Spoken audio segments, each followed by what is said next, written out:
کیا آپ نے کبھی سوچا ہے جب آپ کی آنکھیں بند ہو جائیں گی، سانسیں رک چکی ہوں گی اور لوگ آپ کے جنازے کے ارد گرد کھڑے ہو کر کہیں گے انا للہ و انا الیہ راجعون، اس کے بعد کیا ہوگا؟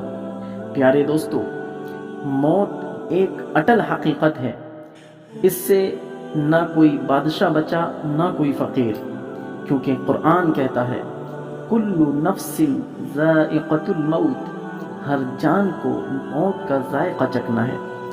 لیکن یاد رکھو، موت خاتمہ نہیں بلکہ ایک نئے عظیم اور خوفناک سفر کا آغاز ہے۔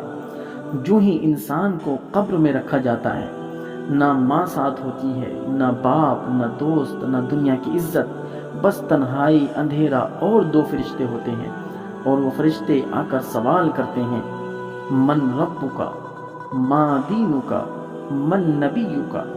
اگر دنیا میں ایمان، علم اور نیک عمل کے ساتھ جیا تو زبان خود بخود بولے گی ربی اللہ، دینی الاسلام، نبی محمد صلی اللہ علیہ وسلم، اور قبر جنت کے باغوں میں سے ایک باغ بن جائے گی۔ لیکن اگر زندگی غفلت میں گزاری، نمازیں چھوڑی، قرآن کو بھول گئے، حلال و حرام کی پرواہ نہ کی، تو زبان پر خاموشی ہوگی، فرشتے سختی سے ماریں گے اور قبر جہنم کے گڑھوں میں سے ایک گڑھا بن جائے گی۔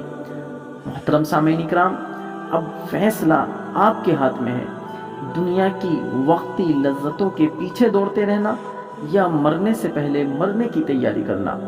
رسول اللہ صلی اللہ علیہ وسلم نے ارشاد فرمایا الکیس من دان نفسہ وعمل لما بعد الموت، عقل مند وہ ہے جو اپنے نفس کا محاسبہ کرے اور موت کے بعد کے لیے عمل کرے۔ اللہ رب العزت ہم سب کو آخرت کی تیاری کرنے کی توفیق عطا فرمائے، آمین بجاہ سید المرسلین صلی اللہ علیہ وسلم۔